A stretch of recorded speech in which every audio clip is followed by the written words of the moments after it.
Without a vision, the people perish. Welcome to Vision Plus, a program featuring a positive outlook, dealing with everyday situations of marriage, children, and business. Believing Philippians 4:13, I can do all things through Christ who gives me strength. Teacher, author, speaker, delighting audiences from New York to Sacramento with a heart and message for the people today. Bonnie would like to remind you of the 800 number on the screen. Please feel free to call at any time throughout the broadcast and share your concerns. Leave your prayer request and someone will pray with you. And now, teacher, author, and speaker, Bonnie Libhart. Hello and welcome. I'm Bonnie Libhart along with Joanie Erkilitz, and we are going to have something that you need to know. And whether you need to or not, you want to know. And whether you want to know or not, your children and grandmothers want you to know. And you'll have to find out what it's all about, because it's something that each one of us must, not a good word usually, but we must do for ourselves and for all of our loved ones. And that is when the time, before the time comes that some of our loved ones go on to be with the Lord, we need to know how to prepare for that. What to do in the years, months, days, weeks ahead of time when someone passes. I know that when my dad he was in the bed a long time, and I think maybe Alzheimer's. They didn't call it that at the time, but it was something, and my mother had to take care of things, but she had about 8 years to learn how to do the books and do the take care of all of the bills and things. But there's a lot of people that all of a sudden they now have to do everything. I know one friend of ours, the dad passed away, and the mother had never even written out a check, didn't know how to drive a car, didn't have family members that could come around. But you're going to find out something today from Joanie that I'm looking forward to hearing, and I'm sure you are too. Joanie, welcome. Thank you. It's good to be here. Yes. Now, Joanie, tell us a little bit about yourself. I met her recently, and she says the word Hawaii correctly. That's because we lived in Hawaii for more than 32 years. Really? Mm-hmm. And what all did you do in Hawaii? Played golf. Okay. And played bridge. Very active in the military with the military wives in the Navy. I heard about these Army wives. Is that you? Oh, yes, there were those also. Then you came to Huntsville, Alabama. So everybody's trying to go to Hawaii for vacation. But how did it happen that you came to Huntsville? My son came here with his family. He accepted a job here, very much like what he was doing in Hawaii, and accepted the job and moved here, and he insisted that we come here also so that we wouldn't be left behind in the islands. Now, you moved to Village of Providence. Yes. Tell me about your experience with finding out about Village of Providence. How did your son find out about it? Well, when he was here for interviewing on his job, he asked to be shown around in case that he did move here. And so he was shown Providence and Hampton Cove and various outlying areas because he wanted to be near his work, which he is 4 minutes away.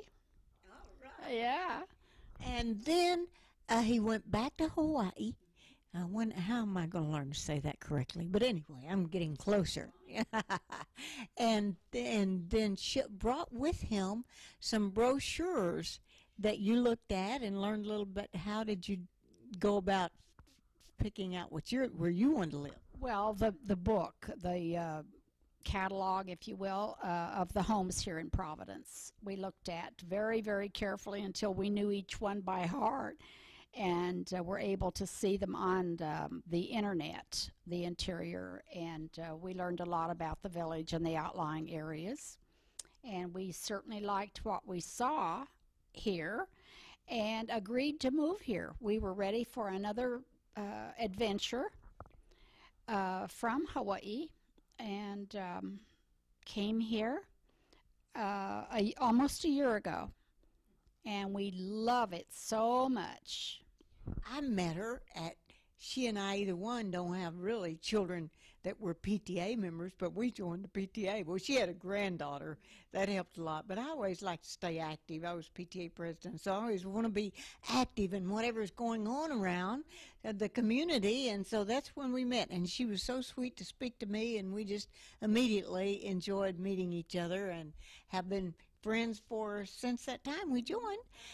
And now, you had gone through a lot.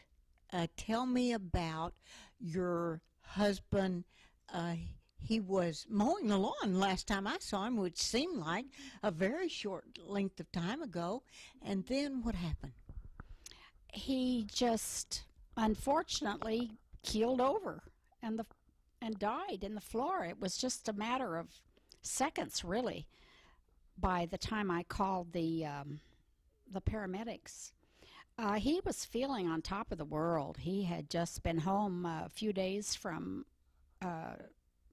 visiting Salt Lake City, where all of his family lives, and had been home about 4 days. That's probably when you saw him cutting the grass when he got back home.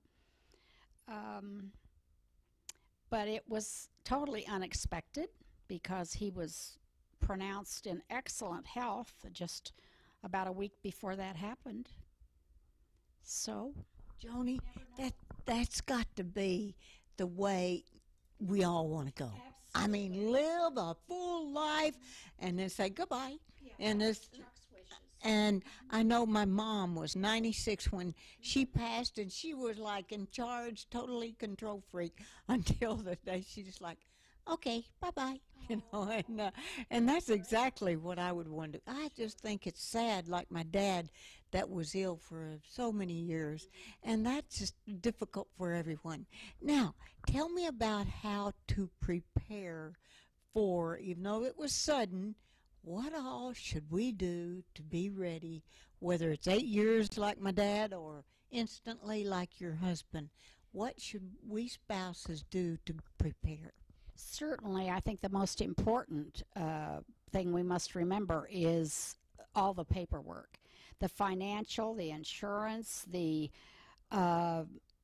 property. It entails everything, because I had sort of gotten away from all of that after my husband retired, and hadn't really done any of that for about 30 years. So it was really, really hard and complicated trying to get back into that again, finding all the filing, because his filing system was his own. I mean, it was very difficult to find anything in his filing system. So I had to, we had to get death certificates, which I knew nothing about, all the government papers that have to be taken care of immediately, and just everything, all of it, and knowing where everything is. He says, well, the important papers are in this lockbox, so you look in there and they're not, the ones you're looking for aren't really there. Retirement papers have to have the certificates, and all the dates have to be so accurate for the death and everything that we have to go through to locate, to tell people who need to know these things. That was really hard for me. So my family, they really were very helpful in making sure that everything was done correctly. And What? And also the finances, the checkbooks, the bookkeeping, everything is involved. So what was you first of all had to get the death certificate. We had to go to a mortuary, and one was recommended to us, which helped us immensely. And so that was really the beginning of what to do when this happens to someone, because we don't know. I had no idea about what all is involved in a death, a sudden death. I think it's a little bit more nerve-wracking than one who goes on for years and years, although it can be very painful, I realize, for someone who has suffered for many, many years. But this is the way Chuck chose to go. He said, I want to just go right now. So that's what happened. So what are some of the other, when you say the finances, what were some of the finances that you have to identify when he said they're all in this locked box, and in fact they weren't all in that locked box? How do you go about knowing, what would you recommend if there's people listening that know they don't have a clue where some of those papers are? What do? You start with the safe deposit box, or a safe if you have them at home. And what are some of the financial papers you need? Well, first off, if people have a retirement pension, which I think most people are looking very, very seriously at in today's world, because in 30 years from now, the prices are going to be out of sight for expenses. And so I found that the checkbooks need to be found and brought up to date. The signatures need to be changed. The accounts need to be changed since there's a deceased member. And the probate, trying to avoid probate, is one of the most important things, because that can go on for indefinitely practically. And so you must... Joanie, explain probate, what that is and what you mean. They go to court, and you must be able to be sure that everything is done correctly, by the law, as far as the estate goes, with all the insurance, bank accounts, pension, everything is involved. So if there's one thing that we cannot account for, they have to go to probate to make this possible, to be able to find every little part of the of what is involved with the estate, the deceased estate. So you had a will. I'm sure you encourage everyone to have a will. Don't even think of allowing the government to take your money. And if you don't have a will, they will take a big, big, big, big chunk. And so then what are some that go to probate for things you cannot prove? Exactly. Or actually to be able to take over a certain part of your husband's business, because if your signature isn't on any of those important papers, you've got to do something about it, something legally. And for instance, like savings accounts, if you have an individual savings account, let's say, if it's just in your name, then you can't touch it. Your spouse couldn't touch it after the death. So that's one of the things you have to be very certain about, is making sure that you have signatures on accounts, or a co-signer, something like that, that is can become very, very complicated. why do you think that we don't have, both spouses do not have their names on some of it? Is it just oversight? I don't think so. I think it's just that we all like to have something we can call our own, something privately, like oh boy, it's my secret spending account, that type of thing. Pocket money. I want one of those quick. Yeah, right. Mm-hmm. But if you don't, how do you even get access to that? Does your will say that you get everything, or how? How do you get access to that one if your name is not on it? You go to probate. And the signature, you've got to make sure that you sign all of these forms allowing you to claim this specific account or whatever it may be. Same thing as automobiles. You've got to change the titles, the certificates on automobiles, or anything else that was owned by both of you.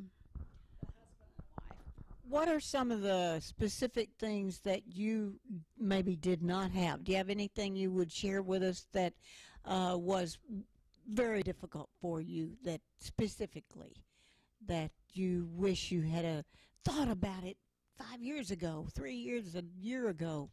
Well, that can be our wills, because the last wills we made, I think, were in 1986.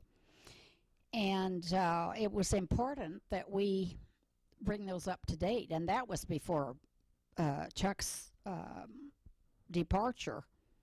So we started doing that last fall, and it wasn't completed. The attorney said, well, I'll call you when the papers are ready to sign. Well, that didn't happen. So the old wills were accepted for partial of the new wills, but that is very, very important, that people have their wills brought up to date.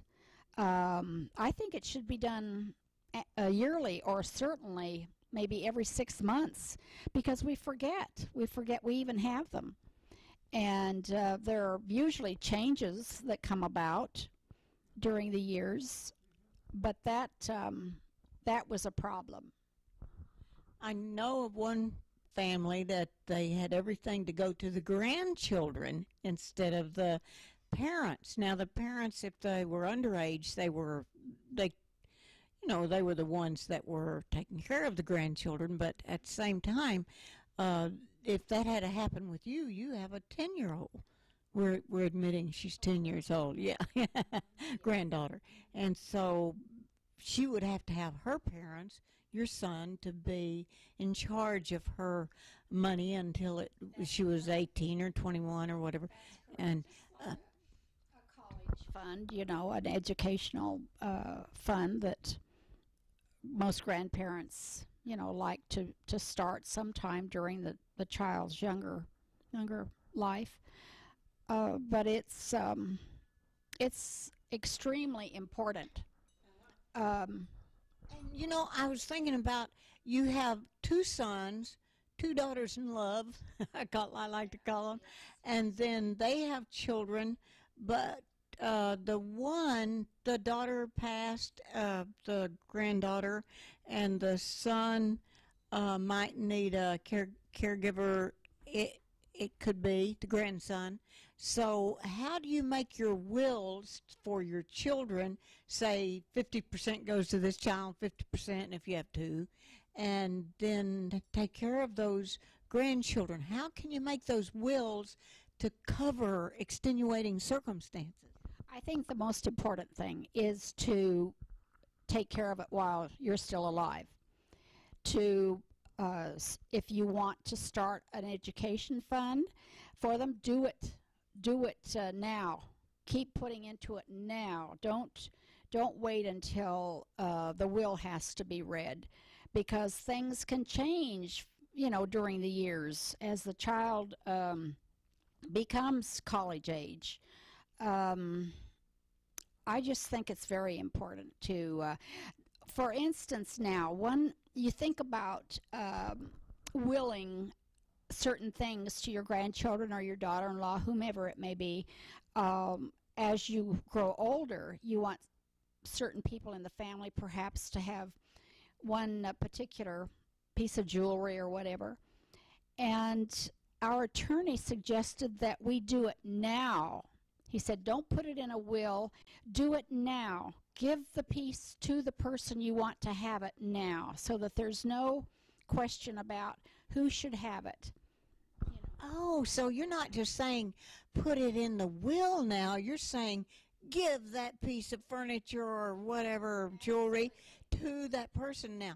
But what about in your situation? Tell us about your grandson, who is very active in the Special Olympics, and so are you. Well, he is. He has been most of his life, because he's was born handicapped and has been all of his life. However, he has grown stronger, and he's able to play most sports, which he's very active in. And if his parents were to die suddenly, or in a car accident or something like that, he will go to his mother's brother, and his aunt and uncle, his wife's brother, and his family will take care of him. Your son's wife's, their sister-in-law and brother-in-law. Tell me how that came back. Tony and I worked on, Tony was on the John T. Gray School Cerebral Palsy and, any birth defects, and worked on that. I worked with them raising money mostly for 6 years, but Tony was also on the board.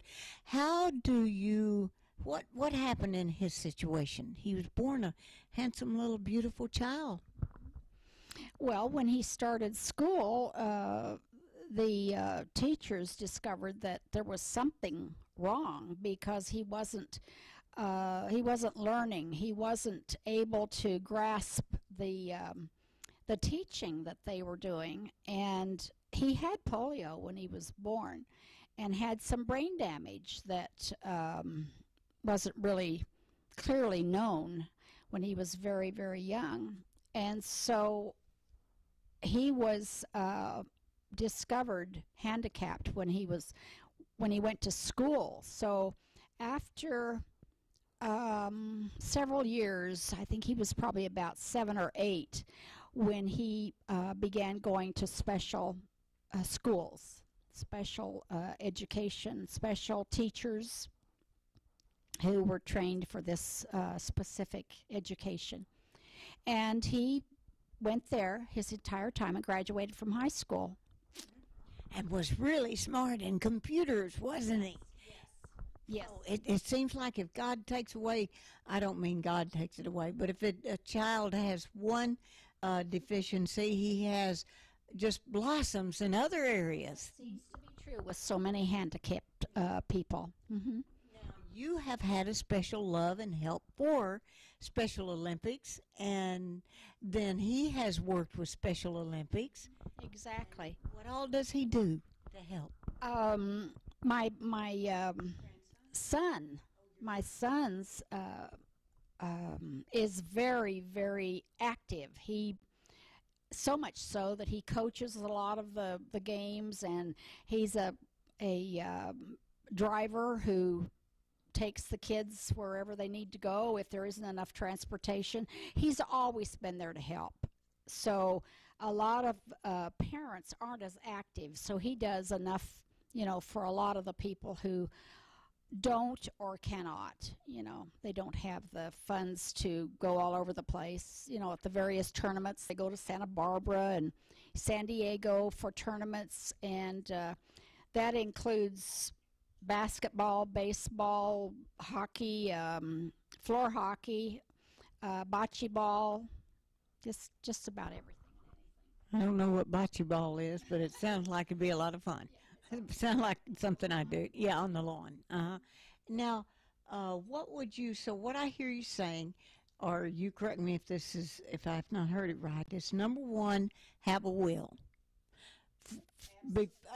and update it yearly, if not even as close as every 6 months, especially if there's a possibility of some changes. Like our daughter that got killed, that was the Russian interpreter. To tell you the truth, I don't know if we've made a will where she's not in the will. So I can see we need to make some changes there. And maybe we did, but that would be terrible to go to the last, to something happened to Tony and me, and they'd have all that to put up with. So, what? And then you want to make sure you can locate documents. And again, go over some of the documents they need to have. Your son and your two sons need to be able to locate. Yes, that is. Yes, yes. Make sure that all the finances are in order as often as you can. Even if the two children of the couple whom we're talking about, as far as finances, the husband and wife need to be very sure that everything is up to date, and that should be almost all the time, because we never know, what's going to happen tomorrow. So you found that out. And then after the spouse passes, the spouse that's still here needs to change the wills again. And everything has to be changed and brought up to date after the deceased spouse. And so sometimes you can forget, oh, I forgot that, or you've got to tell the military all about the new situation, and they have to know, and there's just all kinds of things that have to be squared away. Well, actually, we have it's a little booklet that tells you what to do. I should have brought it in here. I think I saw it this morning, and we have a plastic box that we have inside of the safe. But if anything happened, if you grab that box, that plastic expandable folder, it has, and we learned it after something like what you're talking about, which has all of I'm sorry, I thought I unplugged the phone, but I didn't. It has like our birth certificates, it has Social Security cards, it has where IRAs are, where papers. Mm-hmm. So, and it has all of those, maybe some special silver certificates or something that you might have. And so how you want the direction of if you want cremated like my brother and his wife do, or if you want to have a certain ceremony at your funeral, and how certain songs, How Great Thou Art, or whatever it is, needs to be written down now. Yes, it does. So you're alive, you're watching this program. So I want to thank you very much, Joanie, because I think this has been a big help for Tony and me. It's been great to talk to you too, Bonnie. And I think that it's going to help a lot of people. Just go on and do it. Don't put it off. Yes, exactly. It's really, really important. I want you to thank Joanie Erkilitz. Right.